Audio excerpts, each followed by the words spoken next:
Hey guys, it's Cameroon and welcome back to another video. Now Season 6 has been out for a week and I thought it would be a good idea to give my initial thoughts on it. Now I've done this before with Season 5 and I'd like to keep up the tradition where I just give my thoughts at the beginning, middle, and the end of each season. Why? Well, opinions can change and these videos are a great way of getting discussion amongst everyone too. You all have given me your feelings towards previous seasons and it's always awesome to hear how you all feel about them too, because while I may dislike something, somebody else might really enjoy it, and vice versa. Now I waited a week before talking about this so I could get a little bit of playtime and a general feel of the season. Of course, more stuff is coming throughout the season, but right now let's talk about how it feels as it is. Let's start with the new hero. As we all know, Illari is the brand new support hero for Season 6, and she's quite powerful. Now, do I think she's OP?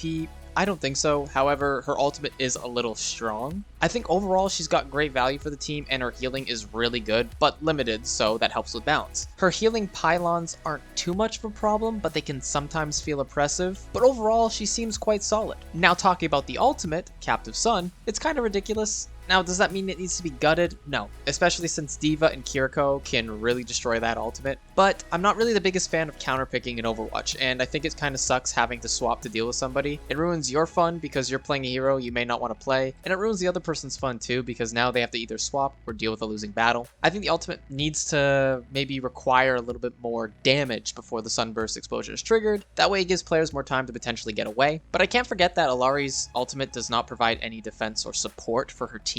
So she could use her ult, but if your other support goes down, your team is not getting healed. So you could actually lose that team fight because of this ultimate. I find that the timing of her ultimate is actually quite important. Overall, it seems like she's the DPS support that Kiriko was supposed to be. And if you don't remember, before Overwatch 2 actually launched, the team at Overwatch heavily advertised Kiriko as the DPS support, but Illari really seems to be that instead. She's a hit scan, she's got a great headshot multiplier, and her ult is just a DPS ult, let's be honest. Overall, I like her design, and I don't think she really needs any massive tweaks either. Wait, future me here. I just found out that Illari will be getting some tweaks once she's available in competitive. She'll be getting some nerfs towards her healing pylon and Captive Sun, which is her ultimate. These changes are also going to be applied to the Overwatch League as well, so don't worry. I guess I predicted the future on this one. Moving on, I always like to talk about the Battle Pass and the theme of the season, and this time around, I'm gonna have to say I'm not really a big fan of the Battle Pass. The theme is cool, though, and it definitely matches the whole new PvE campaign missions and such, but I don't own the PvE missions, which means a lot of my opinions are based off of just PvP, so it doesn't mean too much to me. The Battle Pass is a step down from last season's. Now, I'm not talking about the theme, which I still enjoyed the fantasy theme more. I'm talking about what you get from the pass related to the theme. Like last season, you got so many skins related to the fantasy theme. It doesn't matter if you don't like the theme. The battle pass should give more theme related skins. In this pass, you get what, 3? That's unacceptable. I feel like you can't market a theme of a battle pass and give more skins that don't match it. And it doesn't help that then they place null sector skins in the ultimate bundle for PvE missions instead of putting them in the pass. And then you already know the rest of the null sector skins are just gonna come to the shop. That sucks. I will say though that the Ana mythic is really nice. I love the custom voice lines too, whether that be from elimination quips or specific maps. It's just very cool. It is lacking customization though. And even though I really do like that skin, it isn't enough to convince me to get the battle pass. Now to address the PvE, I don't have the campaign missions like I said before, so I won't be talking about them in this video because I don't want to make an opinion on something that I haven't tried. I have heard that it is good, but might not be worth the price. Honestly, let me know how you feel about it. If you bought the missions and played them, I'd love to hear your thoughts on them, and maybe that will help me form an opinion or convince me to get them. Fortunately though, there is something PvE related that I have played, and that's King's Row Underworld plus his event. Now, if you've ever played any of the archive missions from Overwatch, this is similar to it. I want to say that I do like it, but it's just a little less than an archive mission. There isn't any dialogue between characters, and I'm not even sure if it's even canon towards the Overwatch story. Like, at least with archive missions, they had plenty of interesting dialogue that really made the missions feel impactful compared to Underworld. That being said, I'm still having a fun time playing the PvE event. It's very casual, and I'm excited to play the modified versions. Would I say it's super replayable like the Overwatch devs claimed? No, but with the higher difficulties and once the modifiers come out, they'll have a little bit more to it. And I think the next modifier, which may already be out by the time this video comes out, is called Death from Above. So I assume that we'll see heroes like D.Va, Echo, Foster, Scar and Mercy in it, with an increased amount of vultures. They're like the flying enemies in the PvE mission. You probably have seen them if you played any of the PvE missions. Overall, I like it, but it's definitely a little lackluster compared to even the archive missions. Hopefully, when more of these PvE events come out, they improve upon it. Oh, and bring back the archive missions, because they are fun to play. They also help set up the story of Overwatch, and I think that's a really important thing that players should get to play before they even think about purchasing the PvE campaign. I also wasn't expecting the Brig skin to be free with this event though, so I very much appreciate that being a reward for completing challenges.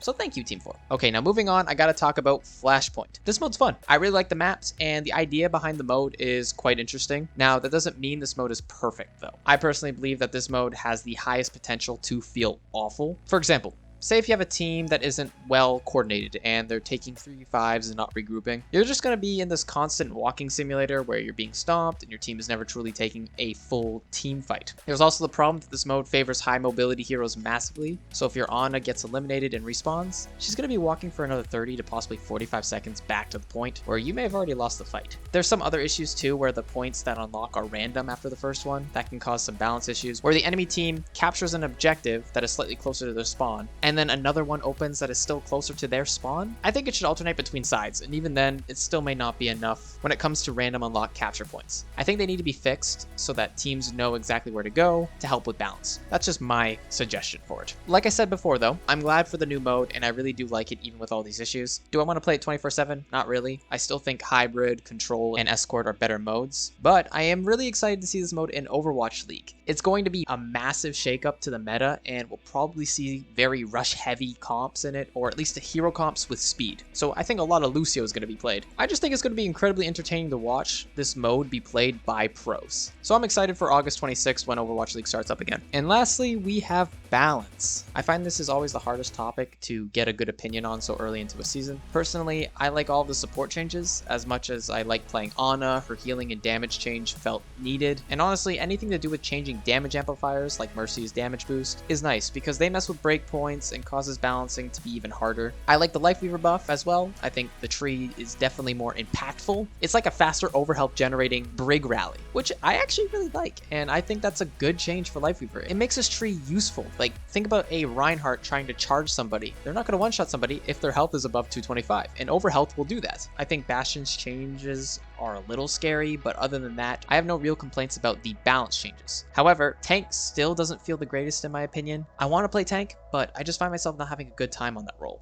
And it sucks because I really want to play Reinhardt. He's my main after all. Hopefully the devs can find a way to make all roles feel fun, but I find that hard to happen. I think it will always be this back and forth where either support feels great and tank feels awful, or support feels awful and tank feels great. This sucks, but it seems that there's a bigger issue to this than just balance. I don't think you can tweak numbers and add new heroes to really fix this problem. I do know though that adding a second tank could solve these problems. You know, 2 tanks allows more diversity, and now you have a tank that can peel back for supports and help them survive. It's just a suggestion. I wonder how Overwatch would play with 6v6. Like, I'm surprised they never done that before.